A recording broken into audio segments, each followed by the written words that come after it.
Welcome this afternoon to the Communications Roundtable. We are very pleased to welcome you into I think it's the third webinar that Ignite has hosted. I'm Kelly Newman. I'm president of Newman & Newman, a communication strategies firm headquartered here in Houston. I'm also a board member for Ignite, and we're really delighted to have with us a great variety of perspectives to address this topic today.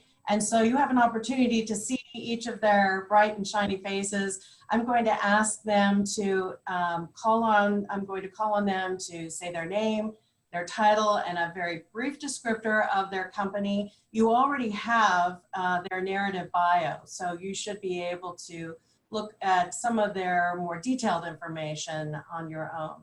So Malia, let's start with you. Hi, thanks so much, Kelly. It's great to be here with everybody today.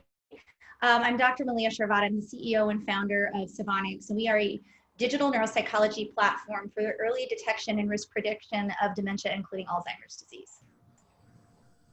All right, and hi, I'm Jen Douglas. I'm the CFO for RIA Health, and RIA Health is a physician-managed telehealth program that treats people for alcohol misuse or alcohol use disorder.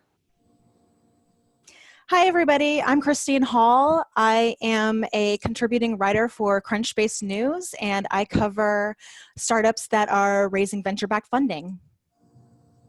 Great. Thanks so much, guys. I'm going to just quickly share my screen with everyone that's participating and take us through a very quick PowerPoint, because in addition to the roundtable topics that we're addressing, I wanted to also provide you with 4 quick principles for effective messaging that I think have particular relevance in this particular time. And speaking of relevance, let's see if this is going to work for me.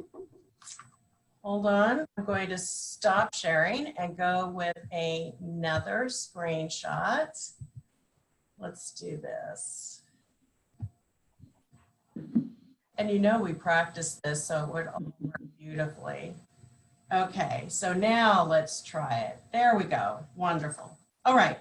So speaking of relevance and gaining attention for what you have to offer is something that you're always having to contend with, but now is a little bit different, and I think it has taken on a new level of importance that I want to point out for you.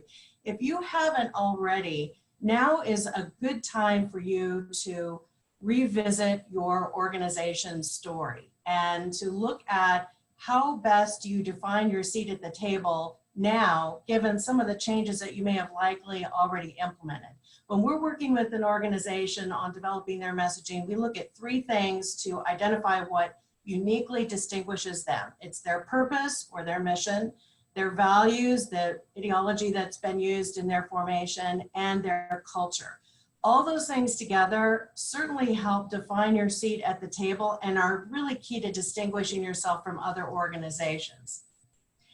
Every organization passes through milestones of messaging, and these different milestones may require that right now you consider a 2.0 version of your story, tailored to the specific relevance of today. Now, for some of you, if you're a startup, you're likely still using your story of origin to talk about what makes you relevant or unique. You may, again, have implemented some new things that warrant that to pull a little bit away from your story of origin and connect with what it is that you've done now, but particularly what makes you relevant in today's environment. Like any crisis, the pandemic is definitely going to test who you say you are. And so the authenticity of an organization's messages is really being intensely scrutinized right now. Both missteps and accomplishments are not going unnoticed. So now more than ever, it's really important to make good on the messages that your organization has used in describing who it is. And if your organization has, for instance, said that it's innovative, responsive, customer-centered, is that proving to be true?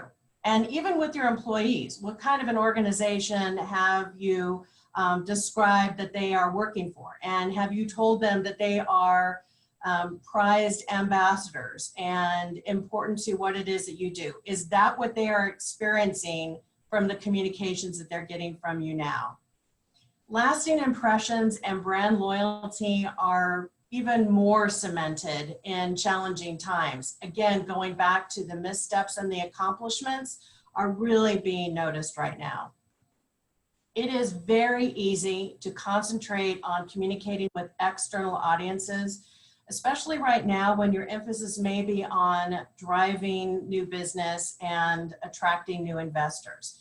But don't forget who brought you to the party. So that includes your employees, your existing investors, and certainly your network of supporters, both in terms of communicating with them and what you're communicating with them. Even what extraordinary challenges you've overcome in this time, and what innovative application of your purpose have you discovered or amped up that they should be made aware of. Really capitalize on the opportunity to reinforce their smart decision to back you. And finally, of course, it's not just what you say, but how you say it. There's all kinds of things I can talk to you about regarding marketing tools, but one of the things that we've been asked a lot about, and were in some of the advanced questions that you asked for this webinar, was how is it that I make a virtual meeting more interesting? And so I want to talk to you just very briefly about actually staging that experience, because it's not like you can just think, oh, well, all I have to do is log on and connect on Zoom or whatever platform you're using. You really need to, just like you would if you were inviting someone in person to a meeting or you were presenting at a conference or anything, really prepare and plan. What messages do you want participants to experience? That you're innovative, that you're creative, that you're problem solvers, that you're professional. How is that being reflected in the staging that you have put together for your digital meeting? The more sensory, the more memorable or engaging an encounter will be.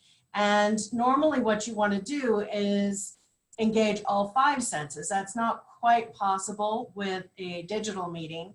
But still think about what is it they're seeing?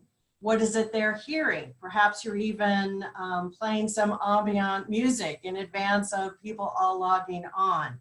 And certainly what are they feeling? If you want to extend a warm welcome, are you projecting through your screen on your computer? Each of you should have received a personal email welcoming you to attend this webinar. Some of those things you can think through in your advanced planning. There's a lot more information, of course, that I can share with you on these principles. One thing I want to point out is in the handout that you received in advance of the webinar, every speaker's email address is included in that document. So I want to invite you to be sure and submit any questions that you have that don't get answered today. But let's move on to our first roundtable. And I'm going to stop sharing with you and let's go first to our first roundtable topic. And that is, how has the pandemic impacted the relevance of what you do, and how has that influenced your communications and marketing? And I've asked each one of our panelists to spend a little time addressing this topic. So Jen, I'm going to give you that opening moment and ask you if you could spend a couple of minutes addressing that question before we hear from the others. Yeah, thanks, Kelly. One of the most definitive and alarming signs of the psychological toll from the pandemic is that 1/3 of Americans are now showing signs of clinical anxiety or depression. And that finding is from the US Census Bureau data in April and May of this year. And that's a huge increase compared to before the pandemic, where in 2019, adults in May and April of this year are 3 times more likely to screen positive for depressive disorders, anxiety disorders, or both. And as we know, there's approximately a 50% comorbidity for alcohol misuse and anxiety and depression. So that has made what we're doing at RIA Health with our physician-managed telehealth program, treating people for alcohol misuse, even more relevant. And we've been treating patients solely via telehealth since 2017. So our platform was set up for this treatment modality. And the pandemic has made what we're doing really relevant and has really highlighted the issues and brought the issues around alcohol to the forefront. What we've seen related to our communications and marketing is that the content that we created over the last several years about mental health and alcohol is increasingly relevant as people go online looking to address concerns that they have related to alcohol in their health, alcohol in their appearance, alcohol in their livelihood. And we've experienced an 800% increase in organic search traffic since February 2020, which is our pre-COVID baseline. And we now have over 100,000 unique visitors per month looking for answers related to alcohol coming to RIA Health. So our marketing and communication strategy has really been around working to improve our site experience to rank better for our content. And we're now ranking for over 10,000 keywords right now. And we're ranking at the top of Google for how to stop drinking. So everyone's heard content is king, that's been around forever, but it's really our content and our accreditations that are making our site an authority for this very relevant topic during the pandemic. And our program delivered via telehealth is really meeting the needs for people who are stuck at home during the pandemic. And it's possibly made it worse for people who have struggled with alcohol previously. That's excellent. That's really great news, and certainly one that RIA Health was poised to address. Yeah. Absolutely. Malia, what can you add to that question?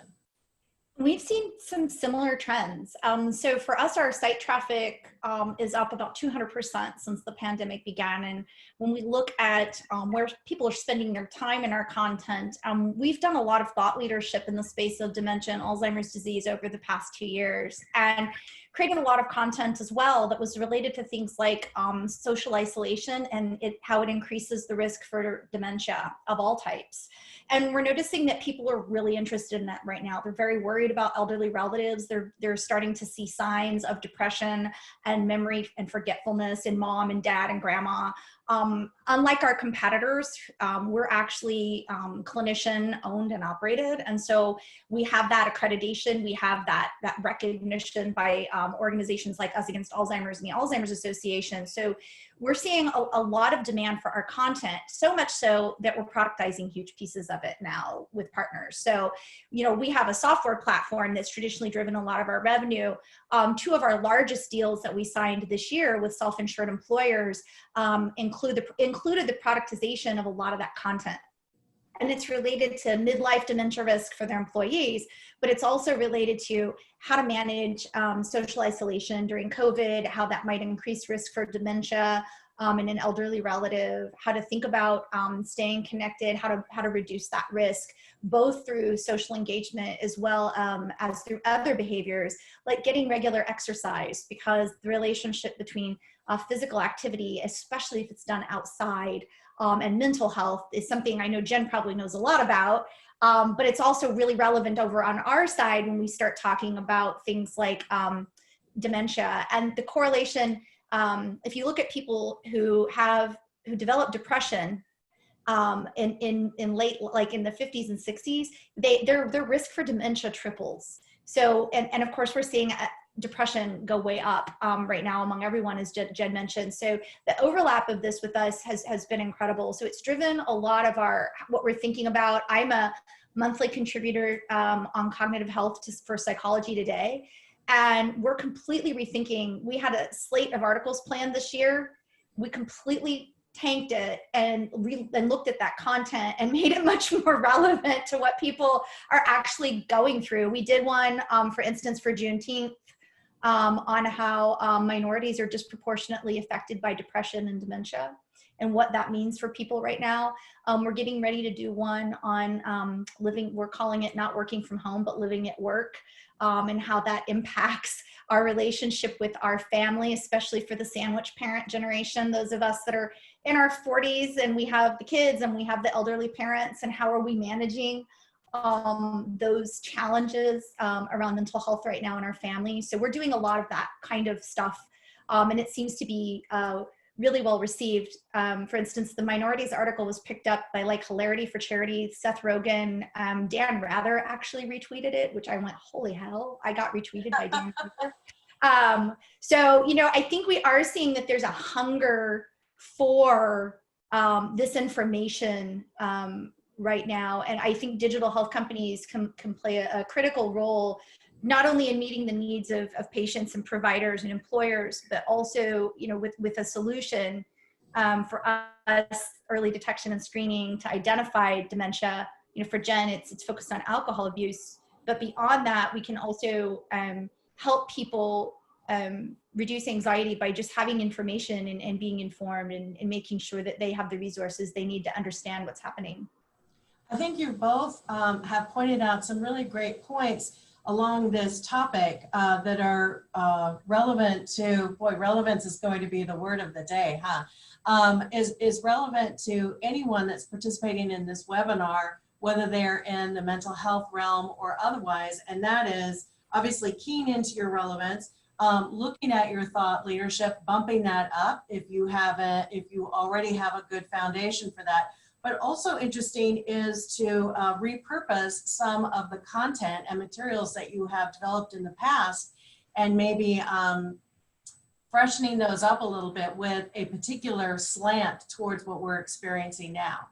So Christine, as the member of the media, what can you tell us as far as from your perspective, what you're seeing that this topic is touching on? And I'm going to ask you to unmute your microphone too. Yeah, so I mean, my perspective is a lot different than Malia and Jen's. You know, I mean, we obviously are covering COVID, and we've had a lot of startup companies receive funding for their work with COVID. I just wrote today about a company that's doing, you know, testing systems for workplaces. So, you know, it's been kind of interesting from the fundraising side. I've covered, you know, virtual clinical trials and, you know, just a lot of companies that are working on, you know, even a COVID vaccine and treatment. So that's kind of what we're seeing from my perspective. Are there any missteps that you're seeing as far as what people are doing in connecting with their relevance that you might comment on, or any advice that you might be able to provide from the media's perspective on that? You know, I mean, I think, you know, most people are, you know, most founders are, you know, doing the right thing. It's real difficult to, you know, put out a press release now because, and not just to put out a press release, but to basically say, hey, I'm, you know, getting money because of COVID, or I'm able to, you know, run my business better because of COVID. And so it's kind of a, you know, it's really a touchy subject because, you know, there's a lot of, you know, since I started in April, there's a lot of companies that have said, you know, we're taking advantage of, you know, people being at home to do this and this and this. And you know, you can only report on that so much before it starts looking bad that, you know, that companies are doing well. So you kind of have to, you know, it's great that you're in a certain area where it is doing well, but you kind of have to balance that with not making it seem like, you know, this is a great time for you. You know, and also real quick before we ask Emily to give us some of the live Q&As that we're getting, you brought up another really good point, and that is word choice. Step back when you're writing something, and even though your intention may be, let's be positive, let's be encouraging, it can come off as words like opportunity and things like that can be interpreted not as you intended. So be really careful about your word selection and your communications right now too. Okay, Emily, do you have some live Q&A from our participants that you can pass along? I have a question based on Christine's comments about that opportunistic thing that we were just discussing. And Malia and Jen have both had that element to their business growth. And so how have the two of you been managing that? And has there been an opportunity to talk through that with your teams and with your partners through this period?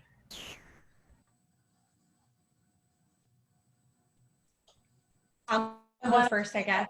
Yeah. You know, I think to me, it's all about authenticity, and it's all about where you're coming from and your intent. And, you know, I think we've been thought leaders we've been saying we're a patient first organization, a family first organization, a doctor led organization for almost 6 years. So we haven't changed that part of our message. I think for us, it's really, we're making a lot of our premium content available for free in the public to consumers. And so we're not trying to monetize helping families and people educate themselves off of our website. You know, we're doing that with large companies like Fujitsu and Matani and MetLife. We're not doing that in some of our more like what I would call thought leadership or patient facing, consumer facing work. I think it's, how do you speak to people? Are you compassionate? Are you sensitive to the reality that, yeah, maybe you're doing well, but other people aren't? Is there an empathy, which I think is a hard business skill, not a soft skill? Is there an empathy in your communication? Are you sensitive to the environment around you and how, you know, you read your content before you publish it with a lens of, how is this going to land on people that are experiencing this, that maybe lost their job or whose family member is really struggling? You know, thinking about how your message is going to land, not just what you see when you write it, but try to put yourselves in the shoes of people who are consuming that content and how is that going to land on them. I think those are really important things to do. And I've just always, you know, we're a very values driven organization. Every single one of my employees, all of them, and there's like 50 plus, have a story around brain health, whether it's concussion, whether it's dementia, whether it's stroke. I think that passion and that authenticity and that genuine caring comes through in what we do. I don't think there's a substitute for that. You either have it or you don't. And your slide where you said that fake fact, you can't fake that one, Kelly. People can smell that rat a mile off. So I think you've either got that, and if you haven't, you need to cultivate it, or you don't, because that to me right now is where I think our message is really resonating. And I've had people say things, it's like, not only is she talking about this now, but she was talking about this 3 years ago. She was talking about social isolation in the elderly 3 years ago when nobody gave a crap. So that's helping me right now because it doesn't seem opportunistic when I wrote 3 articles on it over the last 6 years, right? I'm not just talking about it now. So I think, again, you have to pull from that history, you have to pull from that authenticity. I think that's true. And I mean, one of the tried and true mantras of communication, certainly in the public relations realm, is the time to, and Christine, you'll agree with this, I'll bet, the time to build your relationship with the media, for instance, is not in the middle of the crisis. That relationship has to be there. So for those organizations that are able to build on what they have already established, you're a step ahead of the game. Absolutely. And you can't fake genuine. Jen, did you have some thoughts on that? I was just going to build on what Mylea said, because I think that, you know, we're in the same position as well, where our mission hasn't changed. Our mission at RIA Health is to provide accessible treatment to people who are suffering from alcohol use disorder. That's what we set out to do when we started the company, 3 years ago, and that's what we're still out doing. What the pandemic has done is really brought an awareness to the mental health issues and has given people an opportunity to recognize that they might be having a problem with alcohol that they didn't recognize before. It could have accelerated their problem, which has driven them to seek treatment now, or at least we've seen with the 800% increase in our traffic, it's driven them to be either treatment curious, maybe not quite a treatment seeker yet, but they could be at least treatment curious today. But that awareness of the problem and our mission to provide the accessible treatment, we're still out there with it. And it's just that there's a heightened awareness of the mental health issues because of the pandemic. Yeah, I think that that's a really good point. then of course there are those organizations who may suddenly be relevant now where they were kicking and screaming trying to gain attention before. And again, it goes back to that, how do you attract that attention? How do you tell your story now without looking opportunistic? Yeah, I think that that's going to be an interesting thing for us to continue addressing through this. I'm going to move us on to topic number 2, Emily. So we'll look forward to you joining us at the end of that. So, and I want to start with you, Christine, on this. Again, from the media's perspective, what you're seeing. If you're seeing some things that are working, what's not working. And our topic for this is what marketing strategies have and have not worked for you. Because we're as interested in maybe avoiding some landmines that we're not aware of or that we can learn from others. Yeah, I think, right now it's a good time to, if you wanted to get some media exposure, it's a good time to, make that cold call or make that cold email. I mean, I don't know if anyone is really on the phone right now, but, a lot of my business is done via email.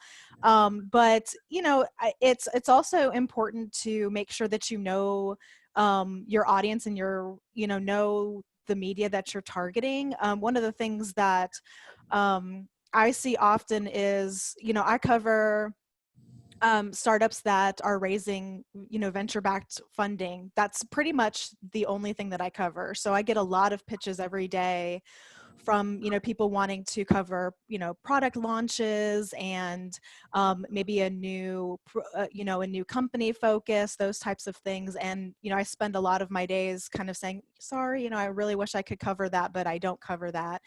So, one of the things that we always tell people is, really know that audience and, do a little bit of due diligence, do a little bit of homework before you actually reach out. And I think this is probably the case for anyone, even if you're reaching out to a VC firm, do your due diligence to find out what it is that they're looking for so that you can, target that message accordingly. Yeah, I think so. And be aware of who it is you're approaching. Do your homework a little bit on what you think their interests are, even what their media has been covering. How about you, Malia? What are your thoughts on the marketing strategies that have and have not worked for you in this time? We've actually really found, and we just did some data analytics on this, that what's really critical for us to reach people is to work with our channel partners. So a lot of the KOLs and organizations that work with us, that's been vital during this time to get people's attention. I think people are, and especially newsletters, push notifications, everybody's attention is unbelievably stretched thin. I mean, I keep reminding my team, we use this phrase all the time. We're not working from home, we're living at work. It's different. And we're living at work during a pandemic, and we're homeschooling. And, we all need a little amnesty right now. And we also all have our attention stretched really, really thin. And so if we're thinking about how are we going to reach people, we're really finding that that those partnerships are really helping us. And that includes our investors, but it also includes, some of the associations and charities that focus on Alzheimer's, for instance, that we work with. And that's been really crucial for us. We've really doubled, those have always been smart plays, but right now they're the only play because, I think folks are just really exhausted from consuming content. And I don't mean about dementia and mental health. I just mean in general. And so it's really important to think about, for us, we've really been thinking about how do we get people's attention. And that, I will tell you that our conversion rate is about 6 times what it is when we work with partners, then we just maybe do a press release or we put something out, right? So if we work through my Psychology Today column or with Us Against Alzheimer's, we just see a much bigger return on anything that we do than if we're just doing it kind of on our own. Yeah, absolutely. Relationships are key. And I think that really I know that everyone is doing a lot of reflecting, thinking back on, what is our purpose? How does it have relevance now? What has worked for us in the past? Is there something that we've done previously that has a new sense of application now, but also looking back at those relationships. It's kind of interesting. We've had a couple conversations with folks where even with the media, where they're thinking, okay, now how do I vie for attention? It's like, wait, before you start trying to cultivate any new relationships, look back at who you have a relationship with now. Even if it was someone that did a story with you 2 years ago, but they're still working for that outlet, reconnect with them. Do that first, because that's going to get you a lot more, gain more ground than if you're, starting from scratch. Jen, what are your thoughts on this? Do you have any, this is what's worked well for us, and this is something we'll never do again? Yeah, I'll echo Mylea's comment about the partners, and what we find was similar to Mylea with our payer partners. Our members converted about twice the rate. I think Mylea had a slightly better number than that, but definitely the relationships that you build with your partners, whether it's your channel partners, for us it's our payer partners that we collaborate with.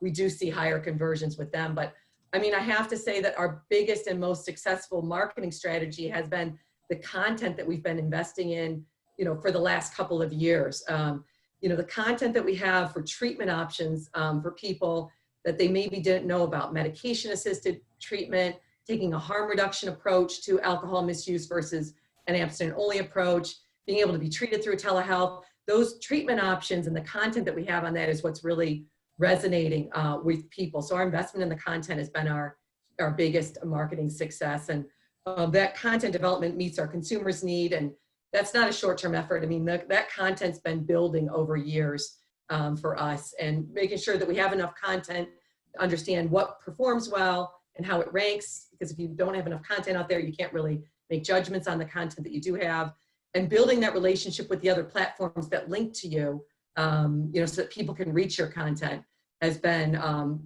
super successful. The page search has been a big driver, but our organic search has really outperformed our paid. And that's been the long-term marketing strategy that's worked best for us. Great. Okay, there's got to be somebody that's got a misstep that they can share. We've all done them. I will tell you, I will share with you one, not that actually occurred, but it was like, let's pull that back in. And that has everything to do with language. And we're guilty of it. We're professional communicators. And we had developed some external communications that our intention was that it be, uplifting and that kind of thing. And we were using, I had referenced the word opportunity before, and it sounded opportunistic to use the word opportunity. Under other circumstances, it would have been absolutely the right word. And it was one of those, oh, thank you that we passed our eye over that. I think the other piece of advice I would share that we regularly employ, and that is applying a cynical view. Like if you're putting something out or you're going to be saying something or publishing something, assume that most cynical viewpoint that's sitting otherwise in the back of the room. And from their perspective, does this hold up? Or do you need to make some revisions? And you can save yourself a lot of grief if you take a moment to go down that path. Anyone have any opportunities like that they've shared? Total failure. How about a total failure? Oh, that's awesome. Because a complete and utter faceplant, okay, at a press conference in Japan, which is not a forgiving culture. And I'm already a white girl, so I had like 10 strikes against me in Japan, right? Because I'm like this white girl from California and Kansas that does not speak Japanese. And this is really about my failure as a CEO, because this was my fault. Now, my junior employee screwed up, but she screwed up because I didn't do my job well in advance of that event, bottom line, period. And neither did my marketing VP. And he and I both knew it. We were actually texting each other as it happened. And he's like, holy crap, you and I fucked it up really bad. Literally, that's what he wrote to me. And what it was is we have this amazing business development director in Japan. She's she's my most productive sales team member. She drives about 80% of my revenue. I'm not giving her name out because I don't want her poached. And she's great, love her. But we were doing this press conference and she speaks Japanese. So the idea was that she was the CEO of our partner Matani, who we did a pilot, and now we're going out to 5,000 companies that are self-insured in Japan. So this is great for us. So we just signed this deal. So, and this press conference was last week. So this is a fresh failure. Anyway, we haven't done media training in a couple of years. Oh, And no. she was hired. Yeah, see, okay, so I can see Christine nodding her head because she knows where this is going. Big mistake. Big mistake. And you know, I've done so much media training in my life that like talking to the press is completely second nature to me. It is not to the majority of my employees. Instead of fielding questions to me, the Japanese media are so polite. The way a press conference works is this CEO gets a question, then that CEO gets a question, then this CEO, it's just like a tennis match. And I realized I hadn't answered a question and Todd had answered 3, but my person was talking. And so I texted her, are we getting questions? And she's like, oh yeah, I'm just answering. I'm like, oh my God, what are you doing? You know, not quite like that. That's what went through my head. But what I wrote in the text message was, perhaps you should be fielding them to me. And she was like, oh, okay. And I said, what did the journalist just ask? And she told me. I said, and what did you answer? And when she told me what she said, I'm not going to go into it here, but I was like, you said that out loud? Because she dodged the question. They asked, how many tests have you performed?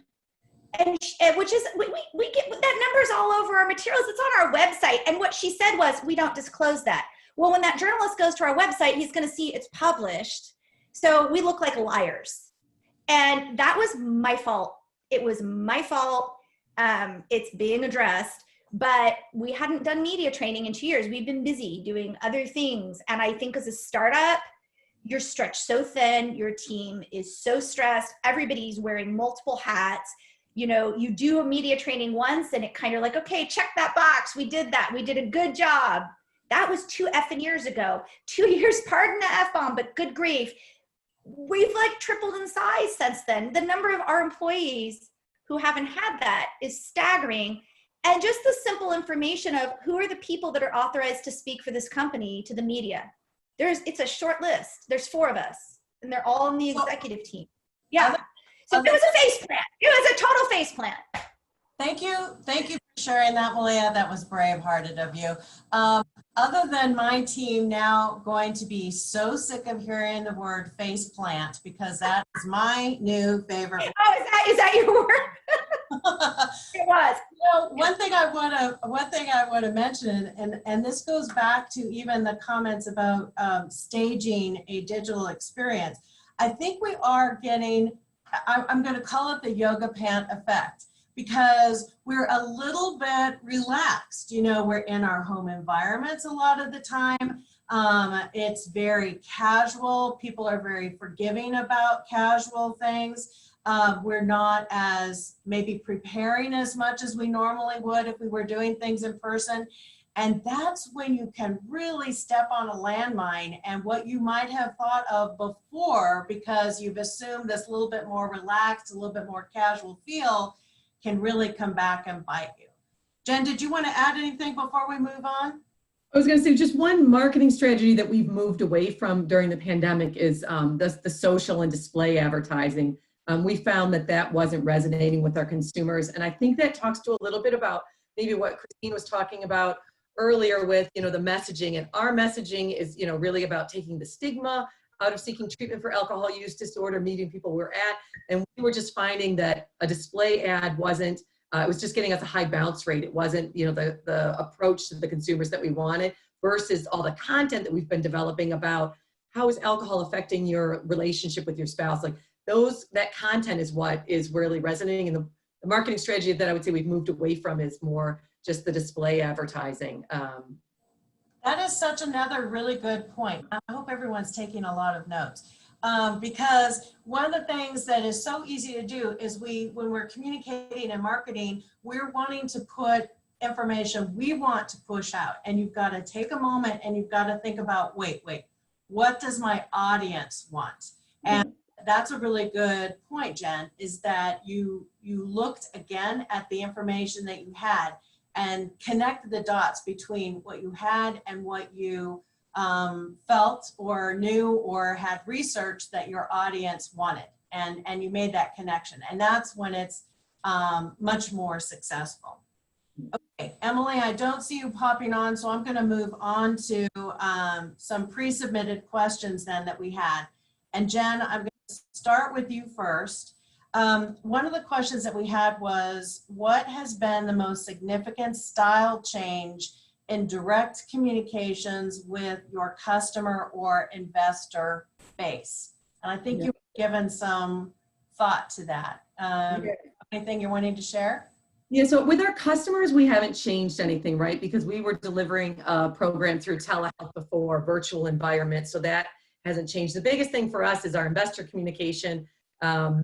We are, an early stage pre-A round company, and so we have a lot of communication with seed investors. We've definitely picked up the pace at which we communicate with the investors during the pandemic, more frequent communication, even though we're in telehealth, and telehealth is still a viable treatment modality for people during the pandemic. They still want to hear from you more frequently. So the pace at which we communicate to our investors has definitely increased. And the other thing that we found is in the communication that we've had with potential investors, normally those meetings would have been in person. And those are the ones where you really have to build that relationship, because you're getting a longer term relationship started with somebody. And starting that over Zoom and virtual communications has been definitely challenging. You can't read anybody's, you might read my body language from here up, but you can't read all my body language on the Zoom, right? And so that's what we found has been, it takes more frequent meetings, and, you've got to leave that time for the small talk that you would do as you were walking into the room. Because when you get on a Zoom, it's like, boom, everybody's there. Let's get started on our agenda. If you were having an in-person meeting, you'd probably be going up and everybody would be getting a coffee or something before the meeting started, and you would be able to be developing those relationships that set up the trust that you're building, the foundation for that relationship, even as it relates just to the business. And so trying to leave room for that in the Zoom is super critical.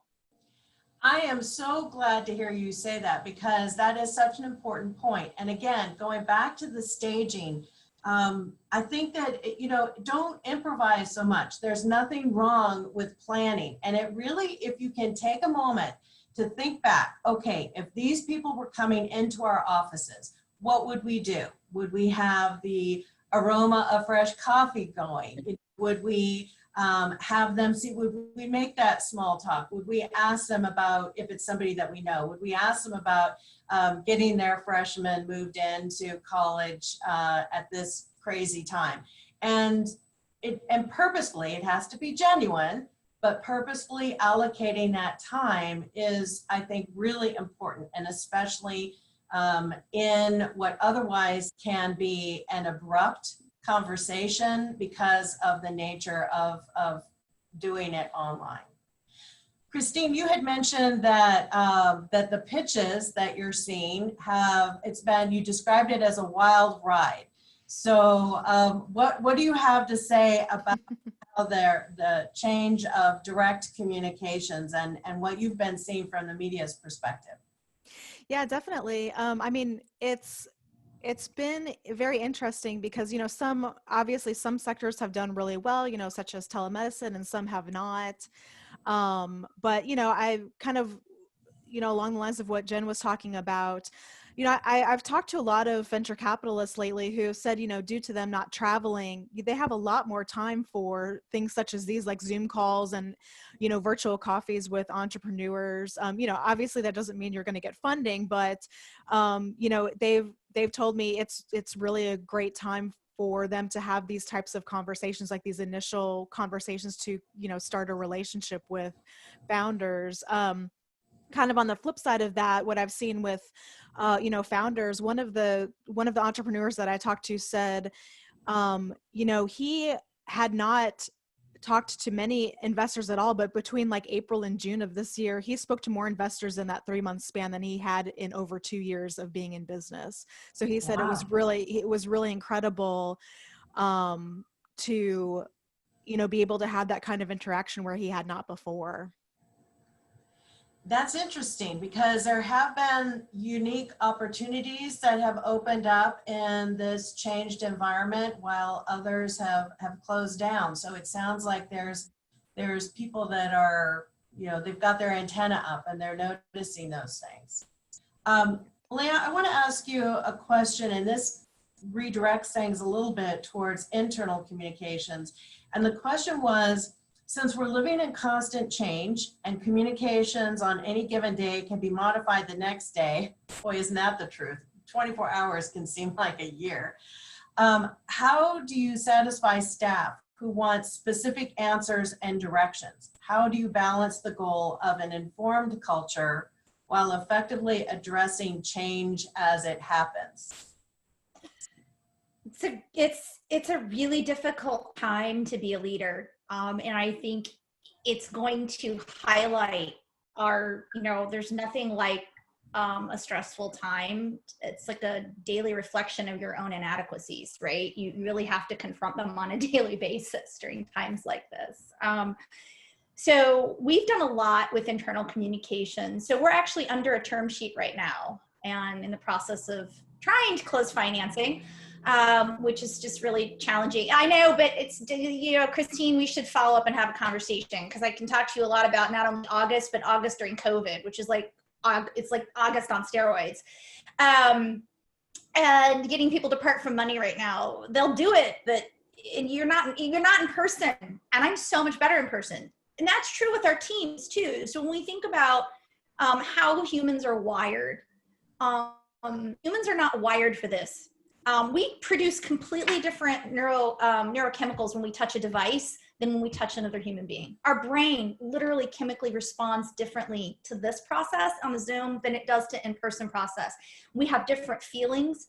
We are wired, we have evolved over millions of years specifically to be experts at reading other people and understanding their intentional stance. What does this person intend towards me? Can I trust them? Are they gonna hurt me? We're very good at that as humans. We're actually excellent at it when it comes to other humans. We're being denied all of that, not just externally, we're being denied that internally. That quick catch up at the coffee station in the kitchen with the junior employee, right? I communicate with my executives daily, but my more junior employees who used to see me and bump into me, just in the kitchen, and have those interactions, those aren't happening anymore, right? And they're meeting with their managers. And so for me as a leader, what's been challenging is how do I continue to have connection to my broader team? How do I continue to foster a sense of community and trust in my broader team? And I have a great COO who I basically dumped this in her lap and I said, come back to me with some ideas, because on the Myers-Briggs spectrum, I'm a T and she's an F, so she's way better at this stuff. So she came back and she had all these great suggestions. And we actually polled the team. And one of them, they said they wanted more frequent all hands meetings. So we have a huge one every Tuesday that includes our whole global team from around, every other Tuesday, our whole global team, the whole world, Japan, Singapore, the US. But we've started doing micro all hands within our regional teams every week. We never did a daily stand-up. Everybody got into the office. We were getting coffee. We were a small company. We just talked to each other about what we were going to do. We do that now. We just a 15-minute call in the morning to kick off the workday together, right? Because that creates that we're living at work. So we all need those ways of kind of my workday started. And then we're talking to each other a lot about what's your ritual for ending the workday? So if you don't have a separate room, which I have the luxury of, my thing is I leave and I close the door. Work's in there, family's out in the rest of the house. But if you don't have that, what's something that you can do to do those things? And so I think we've just been really focused internally on making sure people are taken care of. We've had coronavirus in our team, including myself and my husband. We've had family members and friends lost to coronavirus in our team. So we've had loss and we've had grief, and we've done a really good job, I think, of being really transparent about that with the team as well. And we've had births and weddings, a Zoom wedding in the team during this time, and we've celebrated those on Slack, and we've shared pictures, and we do a lot just to try to not just talk business, that's the easy part. And Jen hit on that earlier. That's the easy part. It's easy to get on a Zoom and run your product meeting. It's harder to have those little conversations that used to happen in the kitchen, and just to stay connected to each other as human beings. And executives can feel so removed to the rest of the company, these people that are making decisions over here that affect my life. And so fostering that human connection and that trust has been something we've been really, really focused on during this time. And we just did a self-study, which is a term I borrowed from my years in academia. And that's, are we walking our talk? So the whole point of a self-study is, these are the things we say we do. Hey, everybody, when you look at this company, are we walking our talk? Right. And people responded really well to that too, because there was, again, it's that authenticity of, okay, we're actually checking in on this. And the good news was, for the most part, we're only out of like 12 areas, but there was only 2 where people felt we could do better, which I was like, hey, that's not a bad scorecard. But, again, there's been a lot of effort, and that's a huge answer, but this is a huge issue. It is not a small issue. Well, I think that one of the points that you're making, and again, this ties back to what Jen was saying too, is that you really have to be more intentional about what otherwise would be just sporadic, or just day-to-day life. Yeah, just like hanging out in the office. Like, okay, we're going to have this conversation now, whether you want to or not, but we're going to do it. And I think you're right. One of the things that's so interesting that we've seen too is that for clients that we're working with, just in our own interactions with them, that we've noticed the left hand doesn't always know what the right hand's doing. And not because of necessarily otherwise mismanagement. It's just that those communication challenges are there that people are having to maybe be more mindful of, or to think of, what? This is not something that someone is in my environment to absorb, and therefore I need to intentionally, communicate this or include them in something. And so it does, I think, for internal communications in particular, it does require some greater orchestration. I did something kind of radical too.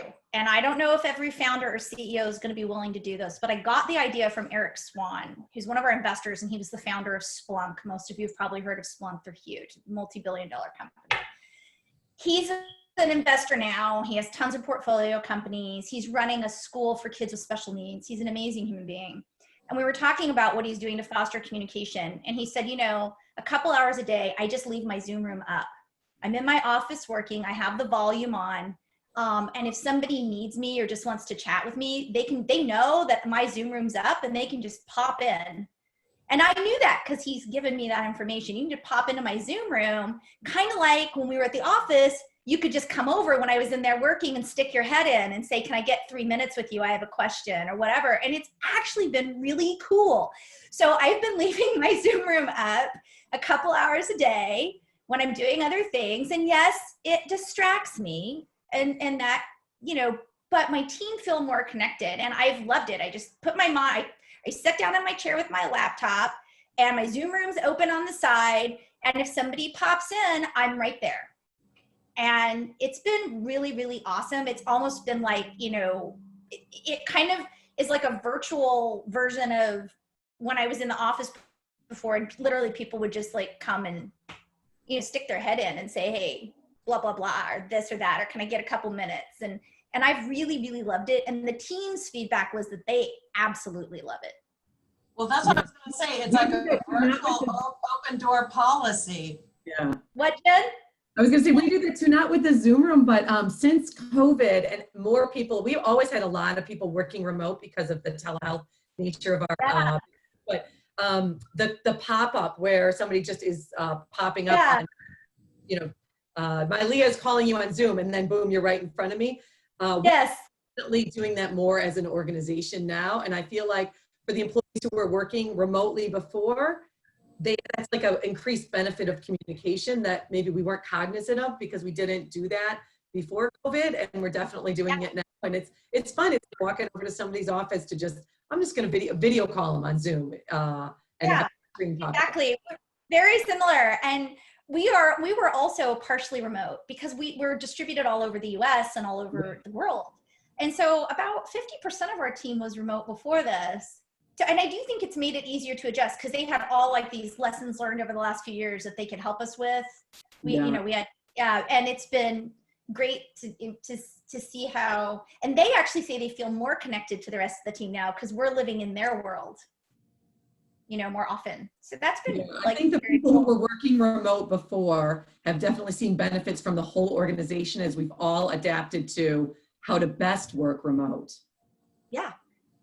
I think so too. I think we're putting together best practices fast and furious.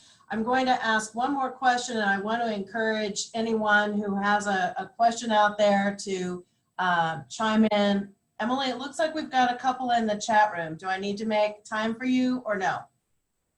Okay, so Jen, I wanted to ask you, other than that remote, how have you put into place or transformed any of your existing employee communications or internal communications or even communications with other leadership? What have you done differently under these circumstances? Or have you are that telehealth organization, so you've had kind of a jump on the rest of us as far as the virtual adaptation. Yeah, I think a lot of what we're doing is similar to what Mylea was saying they're doing in their organization. We had a weekly all hands before because we had a lot of remote employees, and we still have that weekly all hands meeting where we're going over key metrics, from the business, giving them an update on what, everybody on the leadership team is doing, as well as here, from the functional areas. So that's in place. And we've done the daily stand-up, which I'm going to say is more effective because I think when we went into and I didn't always go into the office, but when people went into the office, we didn't have the daily all hands stand-up to start the workday. And that has definitely increased communication amongst the leadership team because there were some members of the leadership team that maybe I wasn't, in contact with because I'm in a functional area as the CFO. And so now to have that daily connection with all the other functional leaders, I think it's really strengthened our awareness and ability to work together that we didn't have when we were going into the office. So that has been a change that we've done. And if you're not doing a daily stand up with your team in the morning, I think you got to implement it because the benefits from just that tighter communication while everybody's remote working. And like Mylea said, just the start to your day, hey, boom, we're all starting our day together. I think there's huge benefits from that as well. Yeah, I think it's going to be so interesting to see what things we've learned that we are going to want to take forward because there's been a light shine on it.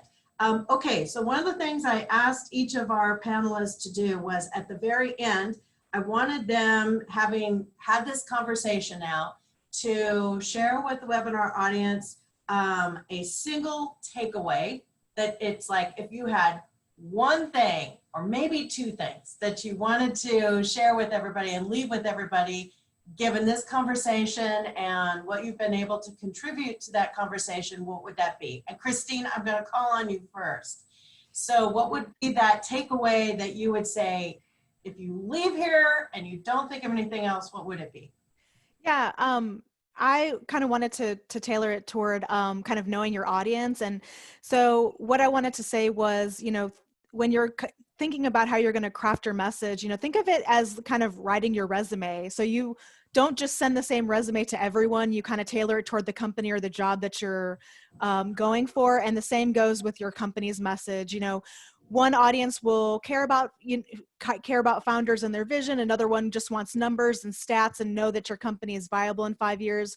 And yet another will want to know all of that. So just kind of take a moment to take all of those things into account before you reach out. Excellent, good advice. Mylea, what would be your takeaway statement? I think it would be really about the internal communication piece specifically, because right now team cohesion, morale, mental health inside of our organizations is going to determine a lot of what gets projected externally. If people are depressed, anxious, frustrated, unhappy, not connected, that's going to be reflected in their work. It's going to be reflected in what gets communicated externally. It's going to be visible when people interview. with our team, right? And so for me, it would be take care of your team right now. Really think about servant leadership right now. And if you aren't familiar with servant leadership, I really challenge anybody on this call that isn't familiar with that to take a look at that and really start thinking about, as a leader, you know, how can I be there for my team? And what are their needs? And that's knowing your audience, but it's knowing your audience internally. Who are my team? What are their unique needs as people? How can I support them right now to be successful, not just in their role today, but more largely as people going through a really challenging time that happened to work for me during that challenging time. And that would be my biggest takeaway. Excellent advice. Okay, Jen, take us over the. Thank you. I love the points that Christina and Mylea made, but I'll just add that, you know, you cannot communicate enough. You cannot communicate enough.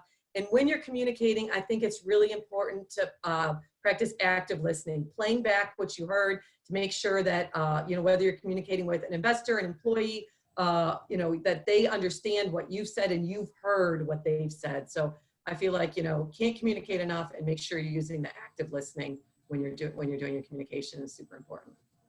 Excellent. All super good points. I feel like we could take this on for another 2 hours, but we do need to end it. I want to thank each of the panelists for their generous time participating today. I would encourage any of you who participate in this webinar to reach out to them. If you have some additional questions, you have access to their email addresses. Certainly that's true for us. We have a lot of free communications and marketing material on our website as well, so I would encourage you to visit that too. Ladies, all fantastic. I think your employees are all lucky to be working with you, and your colleagues are lucky to be working with you. And Emily, I'll let you and Caitlin shut us down, and thank you all for participating. We surely appreciate it. Thanks, Kelly. Thanks for having me.